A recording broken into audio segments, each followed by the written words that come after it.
Hello everyone, কেমন আছেন? আমরা ভালো আছি। আজকেও প্রচণ্ড গরম, সত্যি। দেখুন, সঙ্গে একটা কাপড় রেখেছি, ঘাম মুচ্ছি, মানে কাজ করতে করতে পাগলা লাগছে আমার। মানে প্রচণ্ড রোদ্দুর। কালকে তো একটু হাওয়া চলছিল, আর সেটাও নেই। খুব আস্তে ধীরে একটু, আর হাওয়া চললে কি হবে, একদম লু চলার মতন হাওয়া চলছে। প্রচণ্ড কষ্ট হচ্ছে, প্রচণ্ড গরম একেবারে। আজকে সোমবার, মেয়ের ওয়ার্ক ফ্রম হোম, বাড়িতেই আছে। ঝাড়ু হয়ে গেছে, কাজ এসে গেছে, বসে গেছে, আবার কুলারে জল ভরবে, পোছা লাগাবে। ততক্ষণে আমি এদিকে রান্নাঘরের কাজটাও কিছুটা এগিয়ে নিচ্ছি। রান্না করতে শুরু করে দিয়েছি, ভাত বসিয়ে দিয়েছি, সবজিগুলো সব গুছিয়ে নিয়েছি। গুছিয়ে নিয়ে করলে রান্না তাড়াতাড়ি হয়। এখন তো 3টে, আমার গ্যাসে 2টো চড়িয়ে দেবো, ওদিকে ইন্ডাকশানে ভাত হচ্ছে। তো চলুন দেখাই কী করছি। ভাত বসিয়ে দিয়েছি ইন্ডাকশানে। এদিকে একটু ছানা কাটিয়ে নিয়েছি। 1 লিটার দুধ অনেক দিন ধরে পড়েছিল, ছানা কাটিয়েছি। ওটা একটু কালকে কোফতা করব। ছানাটা একদম জল ঝরানোর জন্য রেখেছি, ফ্রিজে রেখে দেবো, কালকে কোফতা করব। আর এদিকে এই যে সব গুছিয়ে নিয়েছি। এদিকে মাছ বার করেছি, মাছের মাথা আছে ওখানে, ডাল করব। মাছের মাথা দিয়ে ডাল করবো। এই যে ডালও ভিজিয়ে রেখেছি, ডালটা সেদ্ধ করব। এদিকে আলু ভেন্ডির তরকারি করব, একটা বেগুন দেবো। আলু কেটে রেখেছি, ছিলে রেখেছি। ভেন্ডি কালকে সব বাজার করেছি। পরশু দিনকে যেমন মাছ বাজার করেছিলাম, কালকে সব সবজি বাজার, ফল বাজার করেছি। তো এদিকে ভেন্ডি আলু বেগুন দিয়ে করব।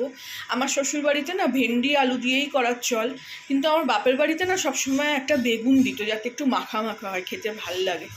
সেটা আমি প্রথমে তো শ্বশুরবাড়ির নিয়মেই করতাম, তারপরে আমার সেজো কাকি বলার পর সেটা আবার সেজো কাকা খুব বলে যে ভেন্ডি কিংবা পটল কিংবা কিছু ওরকম জাতীয় রান্না হলে একটু বেগুন দাও, ভাল লাগবে।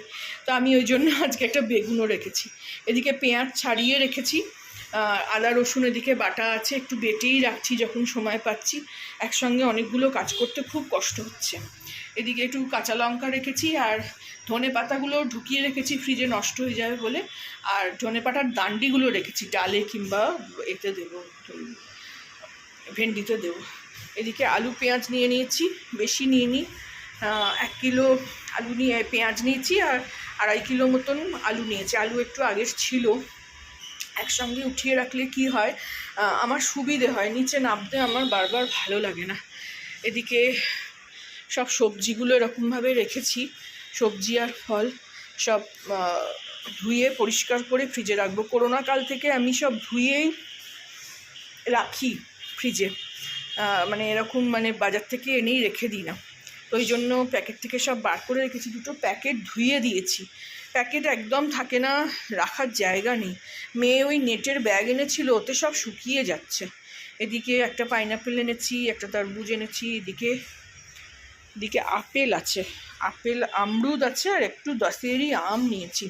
মেয়ে তো আম এনেছিল, সেগুলো খাওয়া হচ্ছে, খুব মিষ্টি, এখনও 2টো ল্যাংড়া আছে।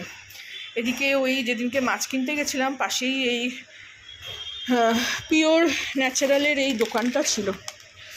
এইখান থেকে একটু ডাল, চিনি, নুন, জিরে এইসব একটু কিনেছি। বিস্কুট, ওয়েফার্স, তো এগুলো সব রাখতে পারছি না। কাজ যেটুকুনি করার দরকার করে নিয়েই একদম শুয়ে পড়ছি আমি কুলার চালিয়ে। এদিকে ঝাড়ু পোছা হয়ে গেছে, এদিকে টিভি মিউট করে দিয়েছি। ঝাড়ু পোছা হয়নি, ঝাড়ু হয়েছে। যে মেয়ে বসে আছে কাজে, কুলারে জল ভরবে, প্রচণ্ড গরম, আর পারা যাচ্ছে না, কেউই আমরা পাচ্ছি না আসলে। চলুন ছোট করে একটা ব্লগ শেয়ার করলাম। এই যে একটু হাওয়া একটুখানি চলছে, ওই নামমাত্র চলার মতন, তাতে একটু গরম হাওয়া। প্রচণ্ড রোদ্দুর, দেখুন, দেখছেন, তাকানো যাচ্ছে না রোদ্দুরের দিকে। আমার তো রোদ্দুর দেখলেই কেমন ভয় করে, আমার রোদ্দুর দেখলেই মনে হয় মাথা ঘুরে পড়ে যাচ্ছি, এরকম অবস্থা। আমি তো সহ্যই করতে পারছি না। আর কি করব, কমপ্লেন করে লাভ নেই, যা হবার তা তো হবেই। রান্নাবান্না শেষ করি, এটা তো আমাকে করতেই হবে, এটা আমার কাজ, আমার ভিডিও করাটাও কাজ। ওই জন্য এটা একটা আপনাদের সঙ্গে শেয়ার করি। ভালো লাগলে আমার চ্যানেলটাকে লাইক, শেয়ার অ্যান্ড সাবস্ক্রাইব করে দেবেন। যারা এতক্ষণ দেখলেন ভিডিওটা অবশ্যই একটা লাইক দেবেন। Thank you for watching.